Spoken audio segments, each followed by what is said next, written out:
and Dr. John Demartini. So we're super excited to have you on, John. Thank you for making it onto the show. We know you're very busy, and we appreciate you coming on here. Thank you for having me. Thank you for the opportunity. Yeah, awesome. So what we're going to do is we're going to give it a little bit of time so we can get a few people on to this live. So let some people come on, but I'm going to do a quick introduction. So if you guys do not know Dr. Demartini, guys, like, you are missing out. Dr. Demartini is one of the great philosophers of our time. If you go back in history and you take a look at Aristotle, you take a look at Socrates, Plato, Dr. Demartini is a modern day philosopher that will be remembered for a time to come. So some people may not know him. Those of you that do know him, you know a lot of his teachings, but his teachings are very vast. Okay, not only are they very vast, but if you were to just say someone has an actual master's degree and 300 ologies, it would be Dr. Demartini, because he actually has read over 30,000 books, has records for basically the most speaking engagements in a year. This year alone, he's done hundreds of podcasts and different interviews now because of COVID. He's teaching, some of the great teachers out there, leaving an amazing legacy, has something that we're going to go into called, it used to be called the quantum collapse method. Now it's called the Demartini method, and something called the Great Discovery. So this is a very, very interesting show. So Dr. Demartini has actually been one of my mentors for many years, and his teachings are very out of the box. And very, some people may call them unusual, but once you pay attention from the scientific to the philosophic to the ethereal to the biological, you could go down the line. They all basically entangle so beautifully, and you guys are in for a super treat. So we're super excited about this. I know Adam has been hearing me talk about Dr. Demartini for a while, so I know you're excited on this, Adam. Absolutely, absolutely. How you feeling about this interview here? No, definitely. I mean, this is very exciting to have you. And for those of you who don't know, but maybe have seen The Secret, Dr. John Demartini was in the famous movie The Secret and also the book. He just received an incredible award too for the top human behavior expert in the world. So, like Jonathan said, we're very excited to have you, and we're grateful for you being here. And we want to hear about what you're doing right now through this pandemic. We just kind of want to start with that. What have you been up to? Well, I normally travel full time, as you know, John, and but I have been, in one spot here in Houston, Texas. I've been living in a hotel. They were closed. I actually was at one hotel and they closed down, and so I moved to another hotel and it was closed, but they knew me and they let me stay here. So I've been living in a kind of a private hotel for months now, and got the staff. It's pretty well my hotel to some degree here. But every single day I research, I write, I travel on Zoom or on various types of social platforms, and I teach. That's what I do. I research and teach every single day of my life, 7 days a week. And I love it. I've been doing it. November will be 48 years I've been doing it. So it's what I love doing. And anything to do with maximizing human awareness and potential and evolving human consciousness and fulfillment in any area of life, any field of life I'm interested in. So anything I can do to assist in that arena, I devour everything I can get my hands on and try to disseminate that the best I can.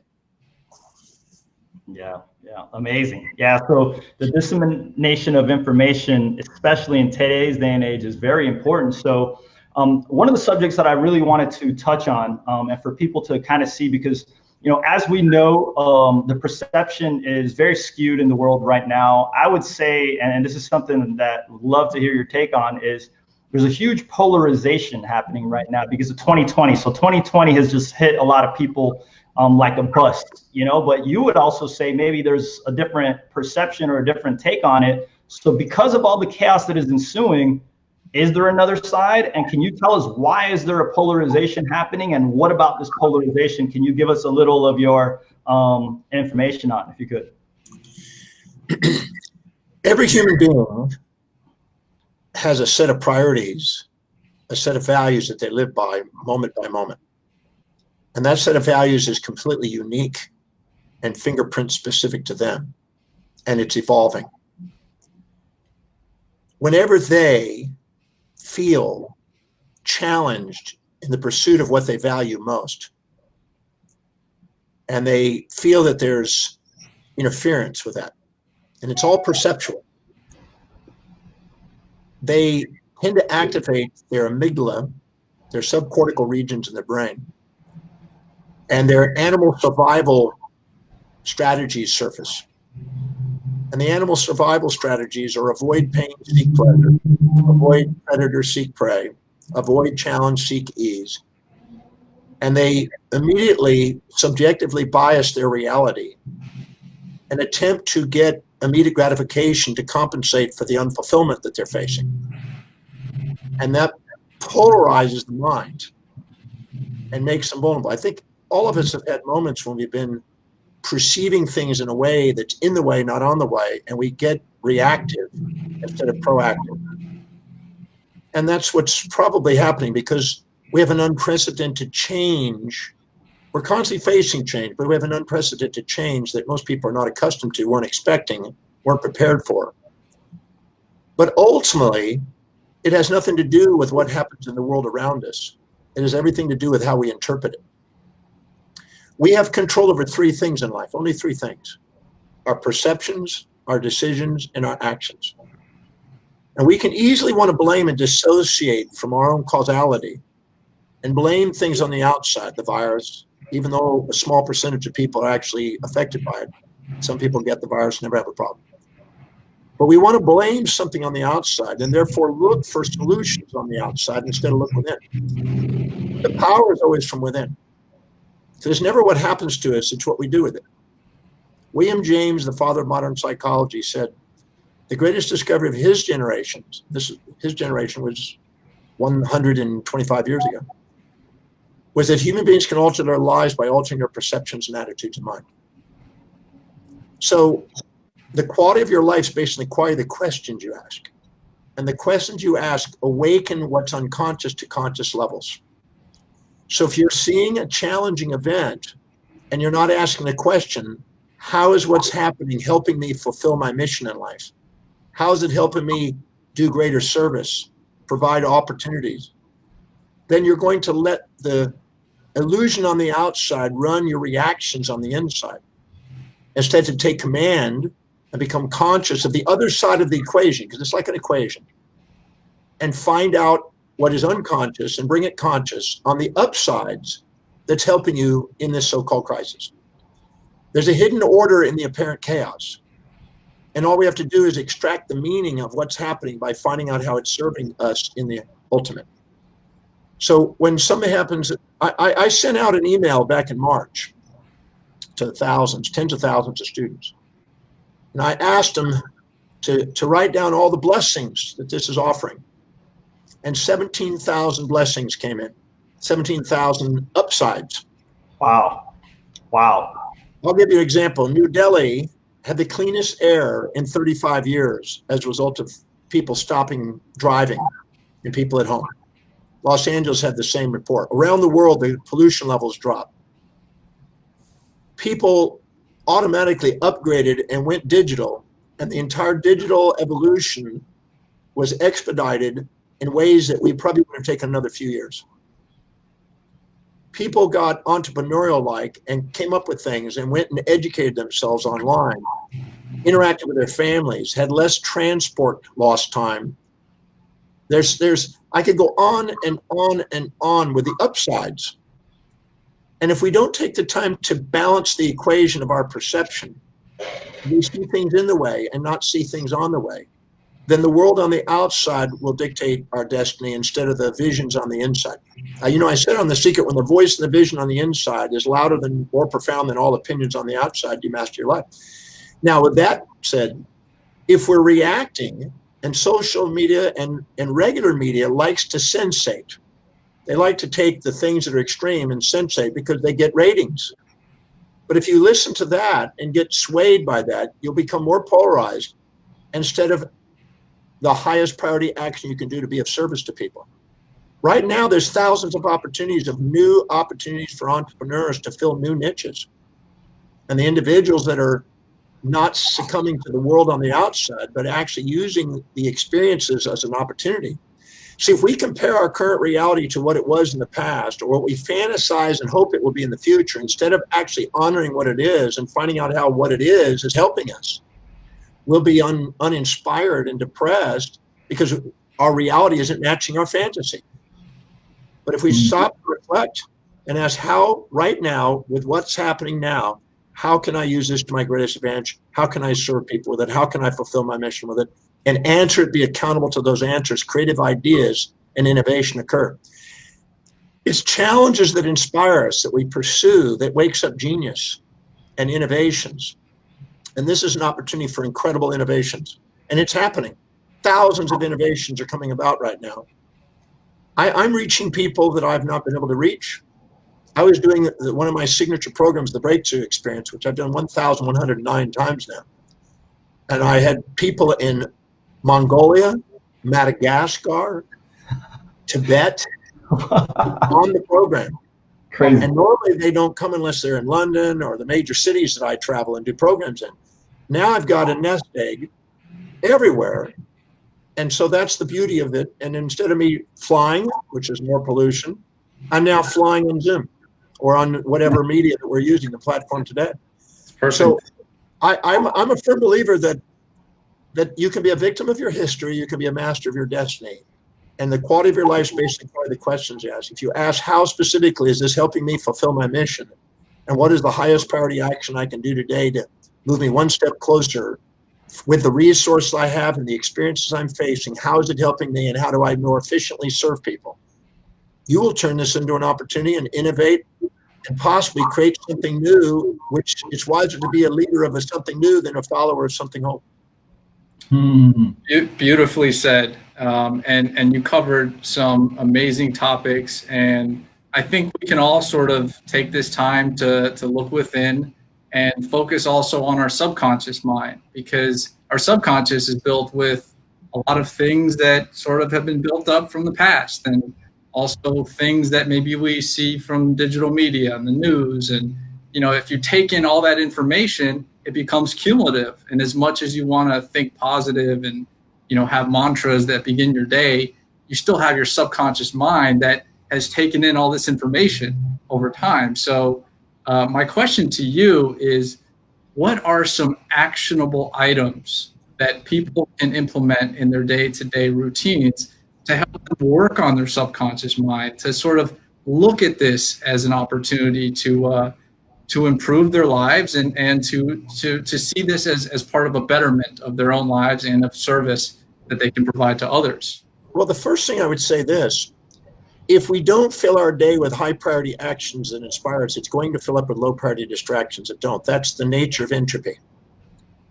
And nobody's going to get up in the morning and dedicate their life to you in fulfillment. They're going to project their values opportunistically onto you and expect you to do what will fulfill theirs. So you have to be the one that's accountable, because any area of your life you don't empower, other people will overpower.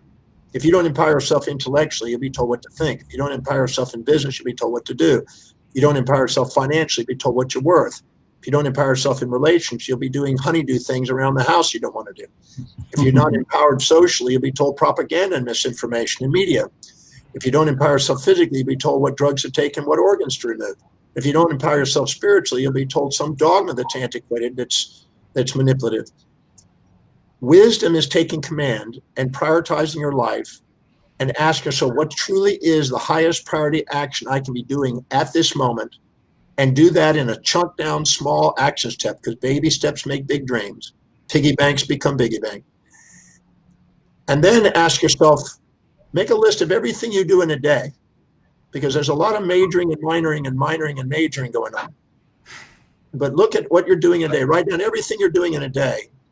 Exhaustive list of every detail of what you do in a day, from the time you wake up to the time you go to bed, on an average day over a 3-month period.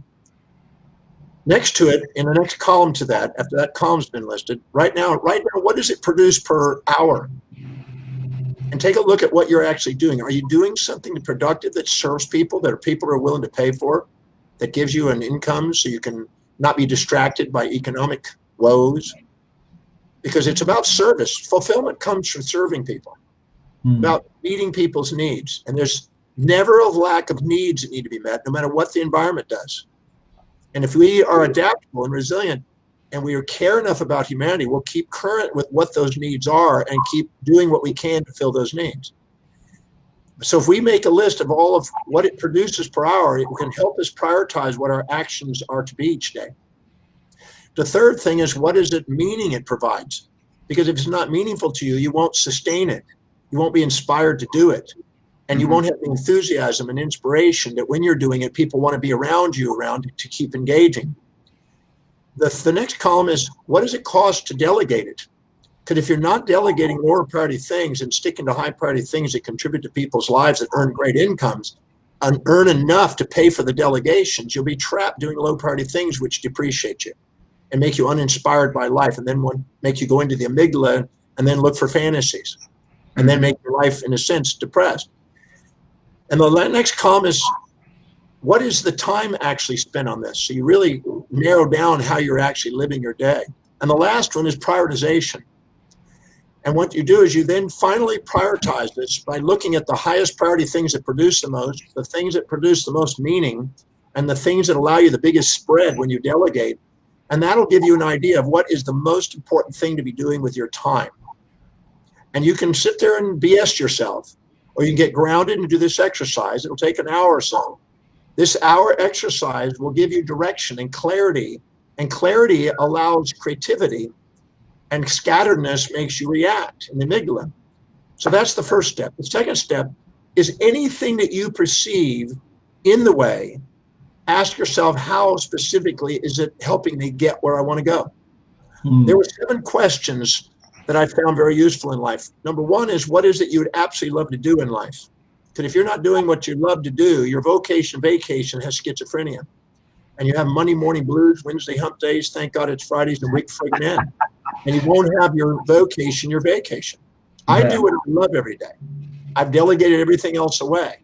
I don't do anything else except research, write, travel, teach. That's been on the goal plan of a 25-volume goal planner for many, many decades. Let's see if I can find it. Research, write, travel, teach. So that's all I do. I don't waste my time doing low priority things that devalue me, scatter me, and get me in my amygdala. I want to be an executive with a vision, inspired, enthusiastically working in a way that serves people. And so you want to surround yourself with people that you can delegate the things that are uninspiring to you, that's not your core competence, and let them do that for you, which will liberate you to do the most deals and serve the most people. And then you want to basically ask yourself, so what is it I'd absolutely love to do? How do I get handsomely paid to do it? Because if you don't figure out how to do that, you'll go to do a job that you don't love doing, and then you'll want a vacation, a break, and an escape, and a retirement to get away from it, to then blow your money on things to compensate for that. So you're basically always blowing your money to have to go back to work. And you're basically a consumer buying other people's brands instead of building your own brand and building magnetic. Yep. Once you actually go in there and identify how to get paid to do it, you want to ask, what are the highest priority actions that I can do from that exercise on a daily basis that proven to give me the result? Then what obstacles might I run into? How do I solve in advance? You want to have foresight, not hindsight. Hindsight, telenomics, is trial and error, which is the least effective heuristic. But foresight and planning and thinking things through with the executive center allows creativity and allows you to get ahead and lead the field. If you're not living in your executive center, you're not going to lead. You're going to be a follower. Then you want to ask, what worked, what didn't work today? Then how do I do it more effectively and efficiently tomorrow? And then no matter what happened today, no matter what has happened perceptually or through action, how and what did it teach me, and how is it helping me get my dream? If you ask those questions, you have a different momentum building perception and action system that allows you to be unstoppable. Wow. Yeah, that's powerful. That's powerful. You know, what this reminds me a little of, and I want to know if these are correlated here, John, is I remember hearing the story of, and if people don't know, John actually started off as a chiropractor and has an even awesome story before that. But as a chiropractor, you grew your practice ridiculously fast, so much so that people were like, okay, I need to figure out how this guy Demartini is growing his practice so quickly.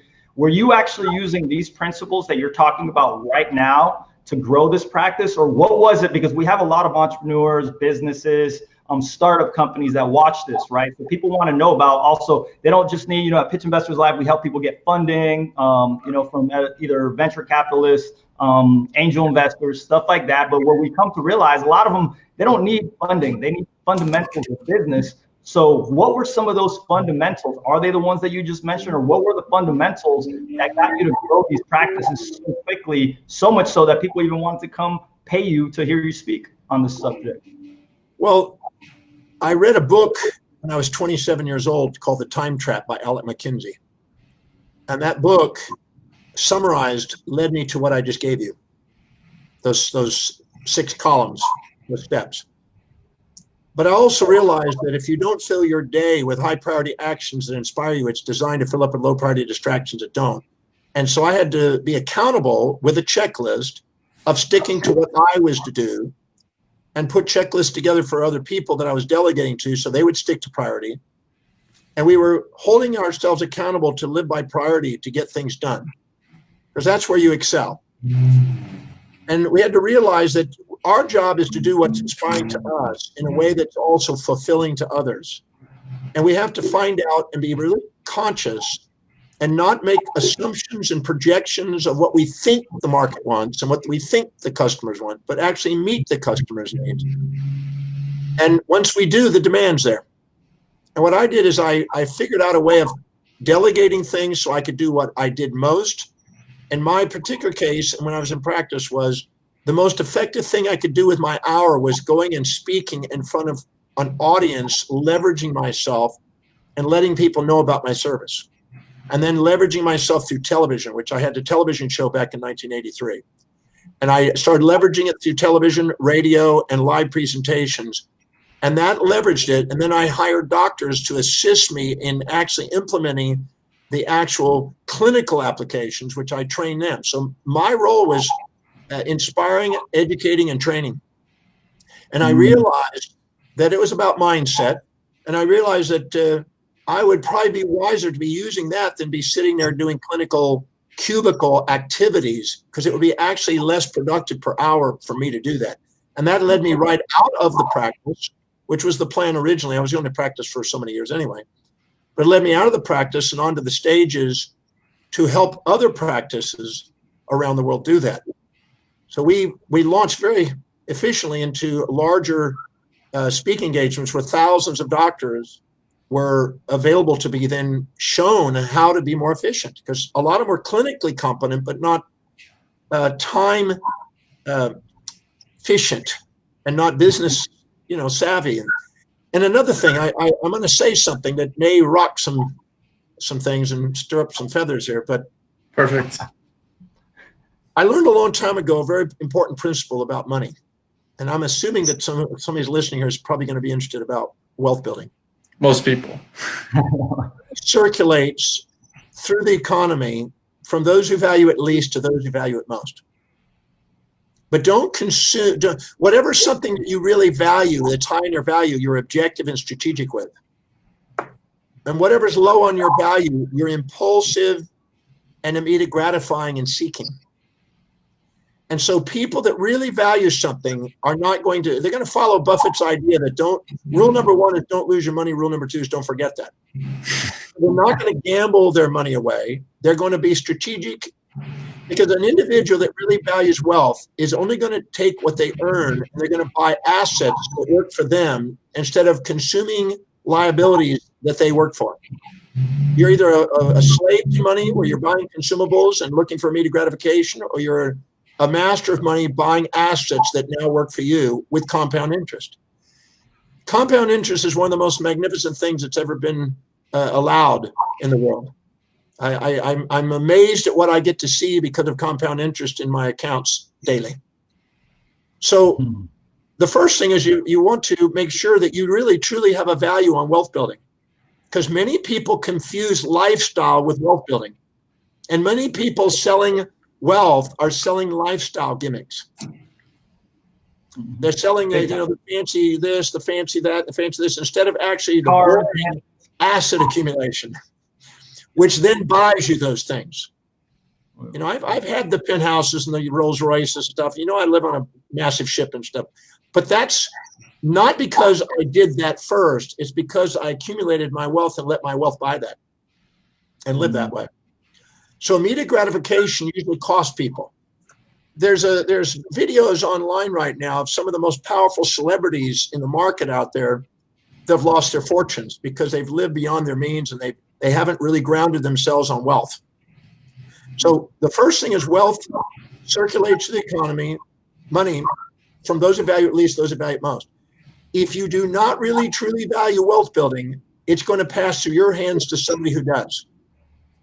And so the first thing you do is to take a portion of your profits and put it into first an accumulation of a cushion of cash to reduce the volatility of your business. So you're staying strategic, which maximizes your performance and not volatile. And build up a cushion of cash so you are not reactive and you're not desperately needing clients, which pushes them away. Once you have a basis of cash, then let's start buying assets. And let's not wait until you have extra money at the end of the month before you do it. Let's pay yourself first and do that, because when you manage money wisely, you receive more money to manage. When you pay yourself last, unexpected bills erode the possibility of you actually doing it. Entropy shows up in unexpected bills for people who don't take the money up front and put it into asset accumulation. You want to put some of it back in the business to keep accelerating the business. You want to put some of it back into assets to diversify so passive income is actually taking care of you. Financial independence has 10 questions. If you don't know these 10 questions, it's not going to happen. And it doesn't occur unless the passive income exceeds active income. So there's many people confusing, well, I'll go out and trade money and make money, and I can make a fortune, but they still have no passive income. It's the passive income that matters. Right. You don't go working for financial independence for the sake of just having the glitzy life. That's foolish. That's debauchery. Money without meaning leads to debauchery. But money with meaning leads to philanthropy. And philanthropy magnetizes opportunity and synchronicities of more opportunity. So you want to make sure that you really have a value on wealth building. Make sure you really are putting something aside before you end up having bills. And don't touch it. Let it grow for you. Let it work for you. And buy quality companies. Buy companies or properties that serve ever greater numbers of people. Your rewards in life economically are based on how well you serve people. So you buy companies that are consistently long-term servers and invest in those companies. Because when you invest and don't do zero-sum game trading, but you do investments and you buy things that are actually part of the productivity cycle, not just the credit cycle, and invest in something that lasts, you build wealth. There's 10 steps that I want to share if we can. Please. My financial destiny. Because I guarantee you there's a lot of people that they need to hear this. 100%. Yeah, they do. 100%. Because if you don't know where your finances are, you don't have your financial house in order, don't expect more money to come to it. Money circulates through the economy from those who have the least order around it to those who have the most order around it. And if you don't have your financial house in order, it's going to stay out of your house. Because it means you don't care about wealth building. So the first thing you want to do on the 10 questions is you need to know what your total assets are. Not nebulous. And a lot of people don't even want to know because it's painful.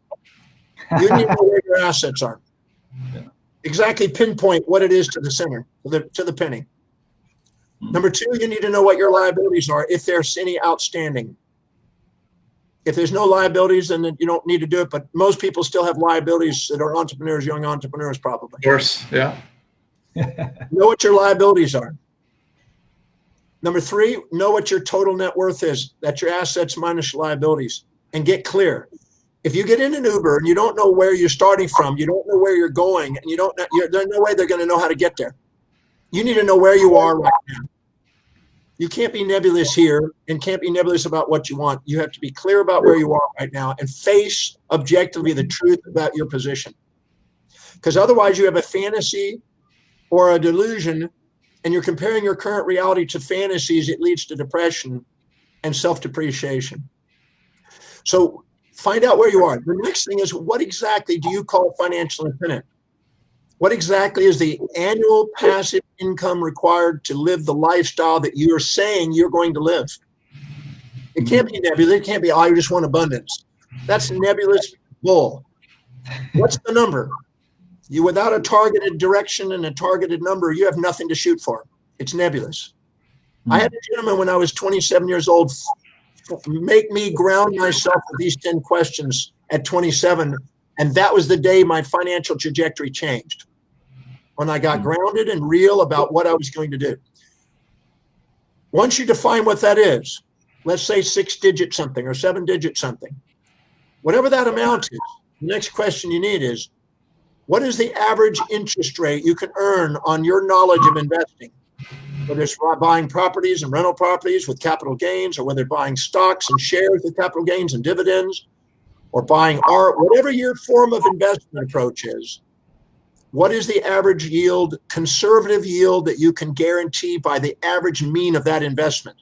So you're not setting up fantasies, you're grounded. It's conservative. You know what you can expect. So you can set real time frames with real objectives. The next question is, what is the inflation rate that you're going to be up against? The printing of money. Right now, we're probably going to have a little bit of an inflation coming back in from all the printing we've been doing. Yeah. We catch up with this. But in the process of doing it, you know what that inflation rate is. So let's say the interest rate's 8% and your inflation, let's say, is 3%. So the net is 5%. I'm just being really simple numbers here. The next question you need is, what is the total net worth required at that interest rate minus that inflation rate to give you that number 4, the exact amount of money you want to live on every year? When I did that, my jaw dropped, my stomach went into a knot, I got a headache, my jaw tightened up, I think my butt itched, and I thought, whoa, I'm now being grounded. Am I sincere? Am I committed? Is this real, or is it a fantasy? Because I then didn't know what to do and how to get there. I sat there and I looked at that and I go, I needed, and you're going to laugh at this, it's such a small number at the time, this is 1982, I needed $2 million today, earning 8% minus 3% to give me the 5% to give me $100,000 a year.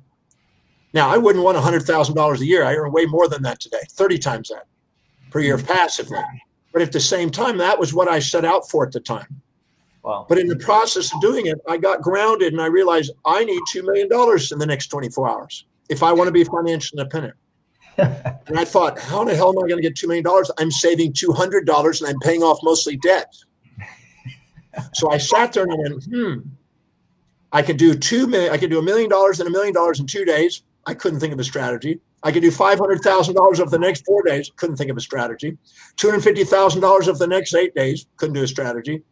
I kept spreading it out. 250, 125, 65. I tried to do it until I finally realized this is going to take me some time. I don't have a strategy. I don't have any idea what I'm doing here, but I've got a fantasy, and fantasies don't get you anywhere. They usually make your life a nightmare. So I spread it out over about a 15-year period, and I started thinking, well, I think I could work my way up there, and I had to come up with what was the shortfall from my current net worth to what I needed. And then I put it into time and I factored in inflation and I looked and I needed now 4 million by that time. So I had to think, okay, I got 180 months to get $4 million and I'm saving $200 a month. Something's got to change. I needed an average of $22,000 a month to get there. And I wasn't saving $22,000 a month. So I sat there and racked my brain and then just didn't see any light at the end of the tunnel.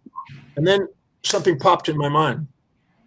A forced accelerated savings and investment technique, fast and fate. Whoa, my life changed. So I started to save $200 a month. 3 months later, once I started the habit of that, 3 months in a row, and I got comfortable with that, right at the border of comfort and uncomfort, I made it 300. And then at the moment I got comfortable, I made it 500. And when I got comfortable 3 months later, I made it 750. When I got comfortable again, I made it 1,000. And when I got comfortable there, I started to increase it 10% every quarter. which is a 45, 50% increase every year. Well, that led to 2,000, 4,000, 8,000, 16,000, 32,000, 64,000, 128,000, up to $256,000 a month. My income, and every time I forced savings, my business expanded. My percentage of my ratio of cost versus income moved into profit, because I'd set it up electronically where there's no emotion about it. My job is to serve people. The electronics job is to keep accelerating the savings and investments. Once I got a cushion of cash, I just kept buying stocks and buying companies.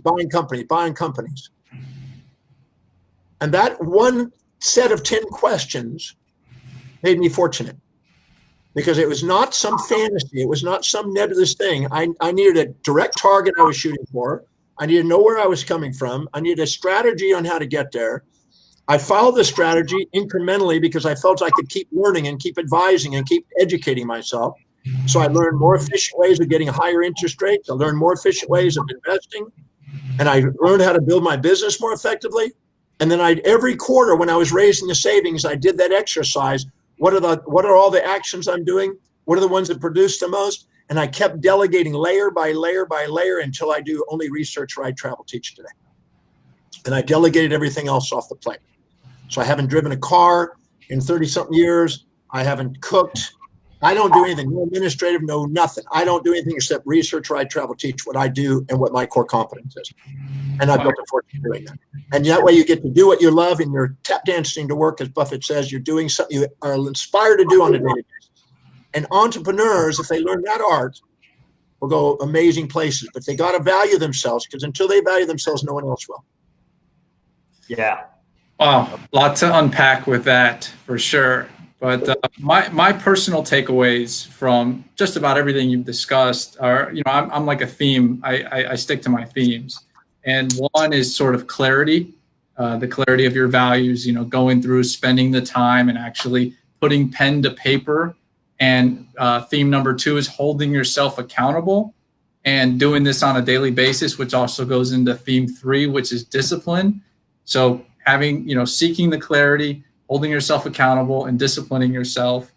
And then number 4 is one I want to touch on a little bit more. And I know you've talked about this a lot in a lot of your discussions, but we could spend a lot of time putting pen to paper and thinking about what we need to be financially free and what our values are.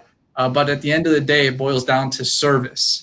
And I want you to talk about that just a little bit more, and how important it is that we as humans, we're here on this earth to serve other people. And I know you serve a tremendous amount of people by addressing your highest values. So can you just touch on that a little bit, and the significance of all of us, especially during this time, seeing how important it is to serve other people? Hubert Hal Bancroft wrote a 10-volume set that was one of the great books on wealth building, called The Book of Wealth. And I was blessed to get a copy of the 10-volume set. I get a copy of it. There were only 400 copies ever made, and it was sent to the wealthiest people at the time. Some of those people passed away, and they got into some circulation, and I was able to bid on it in an auction. And one of the things that it said is that there were 3 things common to the wealthy. And number 1 was that they felt by divine providence, and he wrote this in 1895. So he said they felt by divine providence that they were destined to serve vast numbers of people. So if you don't have a work ethic and you're looking for a fantasy of get rich, my advice is stop and get grounded and care about humanity. Because people who get rich quick usually get lost. They usually lose it quick. And people that gamble it usually end up like Jesse Livermore, who was the wealthiest and poorest individual until he finally committed suicide. But the individual that's fulfilled doing something that serves people goes to bed at night with a clear consciousness, because they create sustainable, fair exchange transactions, which is a spiritual expression. Because equanimity, see, if we exaggerate ourselves with pride, narcissism comes in, and we tend to project our values on others and expect them to read our minds and just buy what we think. And a lot of entrepreneurs think they know what people need, and they're narcissistically projecting expectation, and it has no demand. And if we minimize ourselves and go into altruism, we'll sacrifice our profits. So altruism and minimization towards the customer, or exaggeration and not caring about the customer, one's careless, one's careful, but then neither one of those work and sustain. The only thing that's really one that works is caring. You actually care about the customer and know that your values are inspiring. That's what's meaningful to you. That's the core competence that you deliver, but you need to meet their needs. And you want to be of service to them, because there's no limit on the source of income you have if there's no limit on the service you provide. So that's why the Book of Wealth said that they felt by divine providence and human sovereignty that they felt destined to serve vast numbers of people. I have had since I was 17 that I want to step foot on every country on the face of the earth and share my research findings with people and teach around the world. I've been in 154 countries teaching now. And we have students from every country around the world today because of Zoom and technology. And that's because that was a dream and a focus and a prioritized action step that I've been doing for 48 years almost. The second thing is that they felt by divine providence and human sovereignty that they wanted to add to the upgrading of society. So they didn't buy the fancy stuff for the sake of show. They bought it to invest in inspired creators of the stuff. I was at Alan Wong's restaurant in Hawaii. He's the partner of one of my facilitator students in Hawaii. Lovely lady there, Alice. And going into his restaurant and see him at his restaurant and see him describe what he does. He's a master chef. He's the first billionaire chef on the planet. Wow. And he is a master of the culinary arts. He knows everything about taste buds. He knows everything about geology. He knows everything about plants. He's a master, knowledgeable individual. And so investing in him and investing in what he does elevates the standard of that field, which inspires everybody to move up in the overall standards in the culinary arts. So the wealthy didn't buy stuff to show. They didn't go around glitzing around, show off their cars just to be big. That's a sign of insecurity. They did it because they wanted to invest in the finest engineers' creations, so those engineers would have incentives to continue to do something off the box, outside. If you go and buy into SpaceX or something like that and you're doing it because these are people that are on a mission. So they invested and raised the standard by investing in inspirations, not rescuing desperations. And it wasn't about their pride before the fall occurs. It was about sustainable fair exchange and commitment. They already have the lifestyle. They don't need that. They're doing it because they want to invest in making a contribution. And the third thing is they transcended the moralities of money. People that are infatuated with money will blow it. People that are resentful in the moment won't even know it. But the people who love the opportunity to be of service and have fair exchange and wisely manage as a steward money, those are the people that sustain and build wealth over time, and they make massive contributions. Right. And you'll find them when they've got their wealth, they're not splendoring it, off on debauchery. They're using their wealth to the greatest possible contribution on the planet with it. Those are three things that are essential for wealth building. And also, think about this. When you have zero money, I don't know if I can do it here. If you have zero money and you add $1 to it, the dollar value is 100%. If you have $10, you add $1, it's 10%. If you have $100, it's 1%. Are you with me on this? Mm-hmm. So it goes from 100% with 0 to $1, 10% at 10 to one additional dollar. $100, you add $1, it's now 1%. 1,000, 0.1. 10,000, 0.01. 1,000,000, 0.001. Mm-hmm. 10 million, 0.00001. So as you accumulate wealth, the value of an additional dollar goes down and becomes dilute. When you have no money at all and you go into a man's stall and all of a sudden you find there's no toilet paper, you're not going to use that dollar you have to wipe your butt. But after you have $1 million, you don't think about it. You wipe your butt with $1. Because the value of the dollar goes down as you accumulate wealth. The incentive to earn more dollars. So if people don't have a cause going up to counterbalance the decline of the value of the dollar, they'll plateau and buy clutter and accumulate a depreciating house with clutter.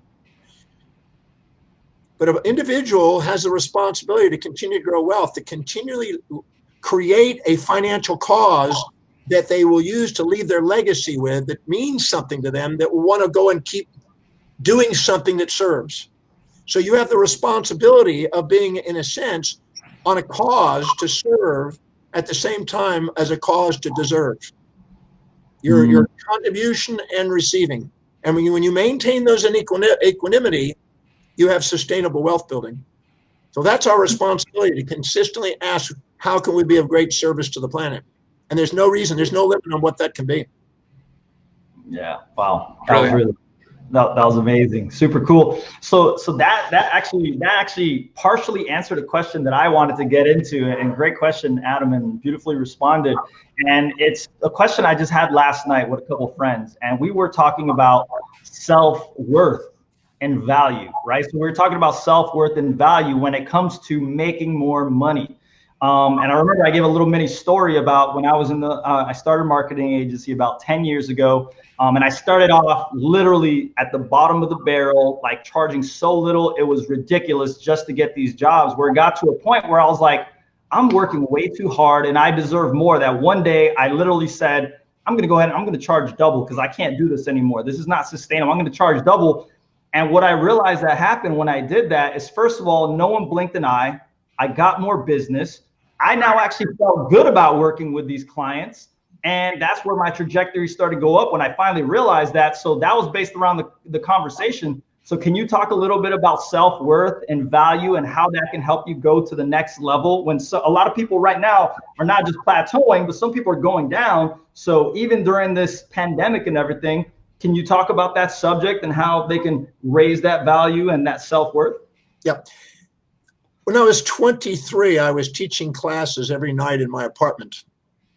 I was going to professional school, and I paid my way through professional school by going and teaching classes every night. And I first had a love bowl out, like a church almost, and a little love bowl, love donation. Well, nobody loved me. I think $5 got put in there. I was an unlovable guy. Then I said suggested love donation, $10, and that got about $20 in there. That was helpful. But then it said suggested love donation, $20. I think I got $20 to $40 in there. And finally I said, screw it. I got, like you said, I got kind of teed off. And I said, you know, I'm doing these classes. It's got to be some sort of exchange. And I finally said $20 minimum for the class. It's a 3-hour class, $20. These are students. And I got $186 put in. And then the following day, I got $380 put in. I had about 25 students, 30 students sitting in my apartment. And I went, oh, what a lesson. I got tears in my eyes. I'm thinking, oh, I'm pretty dumb. I didn't realize it. Until you value you, don't expect anybody else to. And you're confusing the marketplace by not giving them clarity of what it is that you're charging.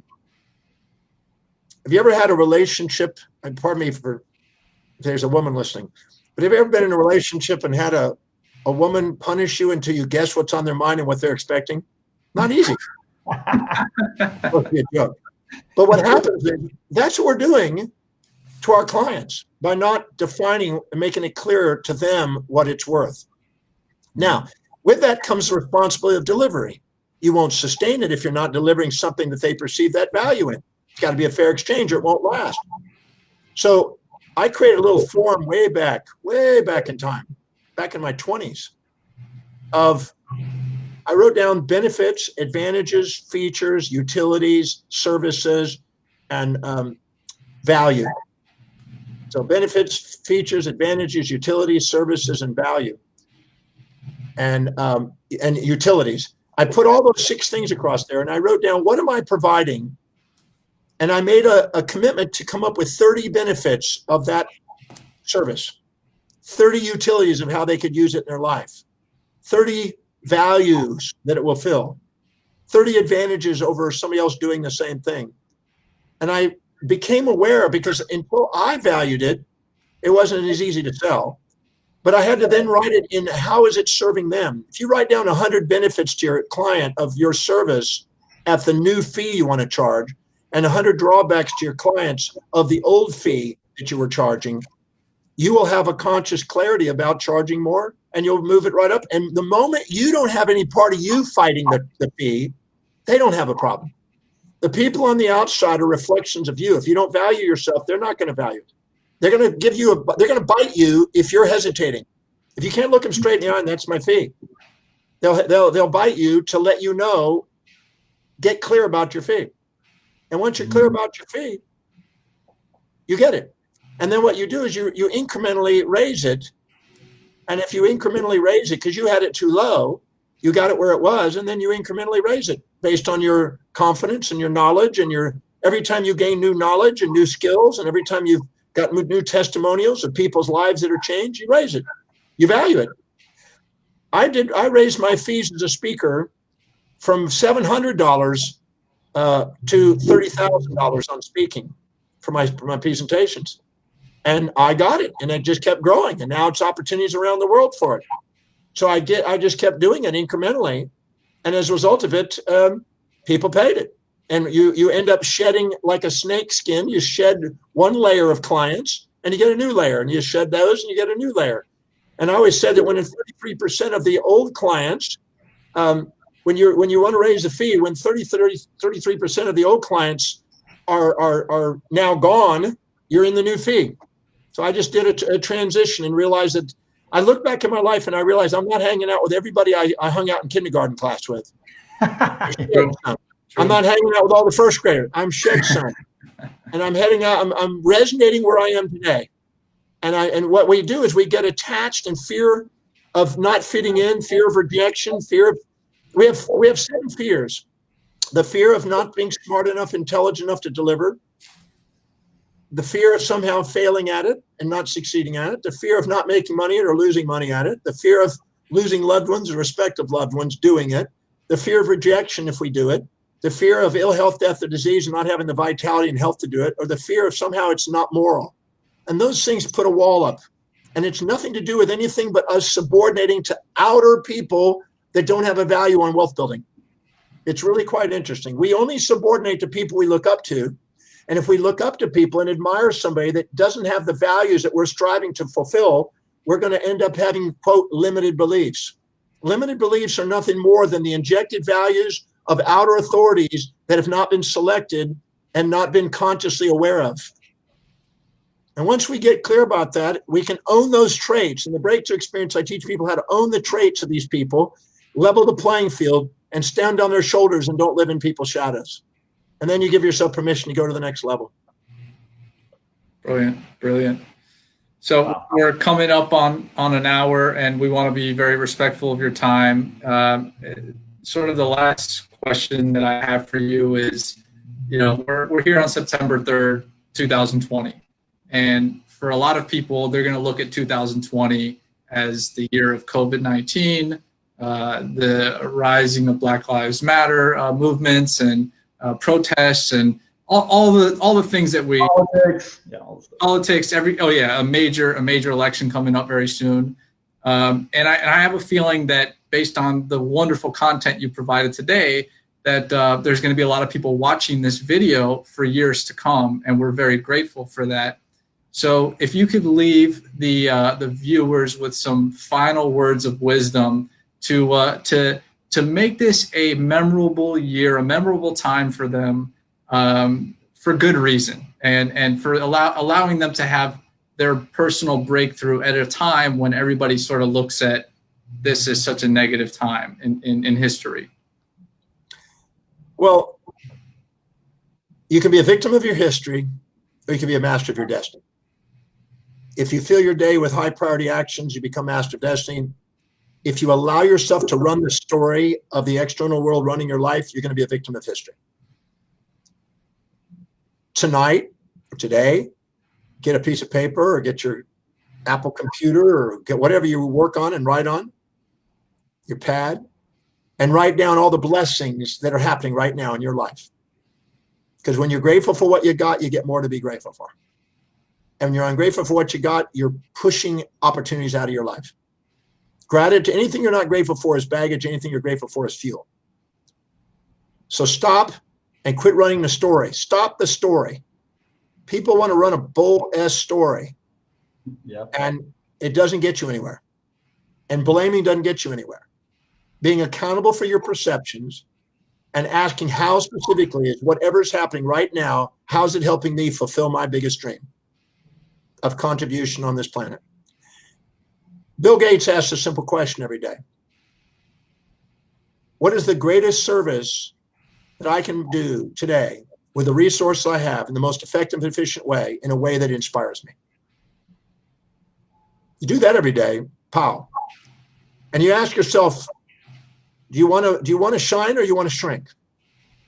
People that shine go out and make a difference in other people's lives. They don't have time to wallow in their own pity party. If you have time to wallow in your pity party, you're not using your time to serve. So get on to the highest priority actions that will serve the greatest number of people starting now. And I guarantee Saint Corona will be your advantage, not your disadvantage. Beautiful. And the issue of racial, you know what? Pardon me for just saying this, and I'm sure I'm going to get attacked for this. But for over 100 years now, just about, the idea of differences in culture because of color is antiquated. In anthropology, if a black or a white or whatever color an individual is, if they can procreate with somebody and have children, they are the same human being. Just because they have different colorations in hair or skin or what it means, nothing. Mm-hmm. Human beings are human beings. It's time for us to get past the illusion of the past, the biases of ignorance, and just get on with life. Some of the most beautiful people I've met are people from all different cultures. And we're moving towards a melting pot anyway. Right now, every city that you live in has got every other culture coming into it. Mm-hmm. And someday you're going to have every culture interacting with every culture. And that's maturity. So instead of sitting there and dwelling on the past and being victims of the past and letting your wounds run the things of today, get on with it and realize we're Homo sapiens, and hopefully Homo sapiens sapiens with intelligence. And get on with it and find out the assets that every human being has that can contribute to the planet, and honor that and love that. Because there's the idea of color is absolutely outdated. Pardon me. People are still stuck in that or missing the boat. Yeah. And I know you said politics. Politics, yeah. Poly means many, and ticks mean bloodsuckers. Politics are going to go from one extreme to the other and polarize people. Don't get swayed by the sensationalism of the extremist and the fundamentalist and the radicalist that you see on the sensational systems that sells media. Get objective on what you can do, and don't let the illusions of the outside interfere with your service from the inside. You have things to do on this planet. Get on with it. Frankly, I'm too busy to focus on that. There's way too many things that I can be doing than to be sitting there on that trivial stuff. And whether a Democrat or a Republican or a white or a black, whatever gets in the House, really doesn't matter to me. I will take whatever happens and use it to my advantage, and the society will learn from everybody who ends up in that presidency. So get on with a bigger vision. Have a bigger vision than even the country. You know, if you want to make a difference, I learned many years ago, if you want to make a difference in yourself, you need a vision as big as your family. You want to be number one in the family, you need a vision as big as your community. You want to be a leader in the community, you need a vision as big as your city. You want to be number one in the city, you need a vision as big as your state or province or prefecture. You want to be number one in the nation or state, you need to have a national vision. You want to be number one in the nation, you need a global vision.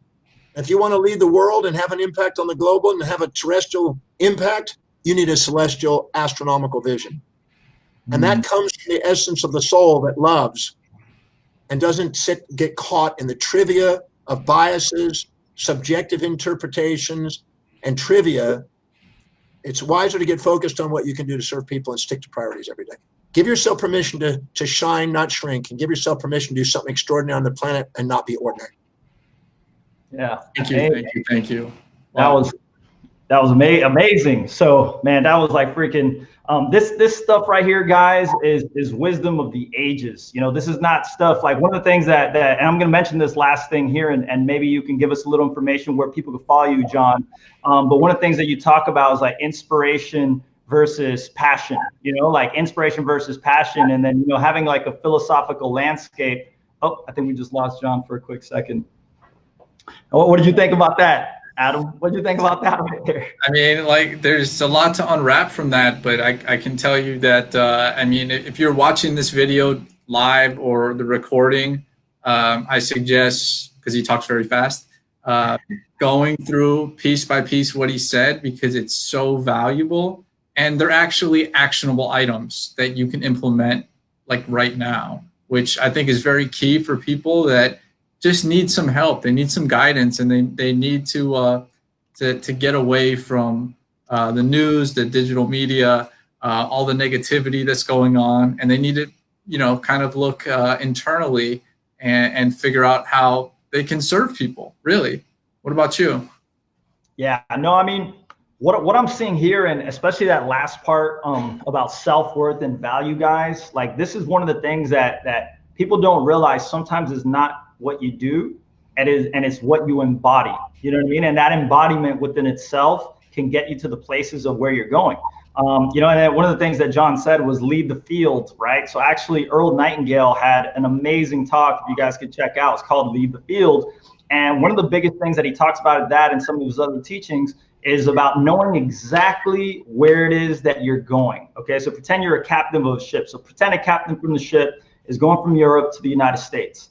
Do you think for 1 second that captain of the ship doesn't know exactly how he's going to get to the United States from point A to point B every step of the way, and has the proper team in place to do it?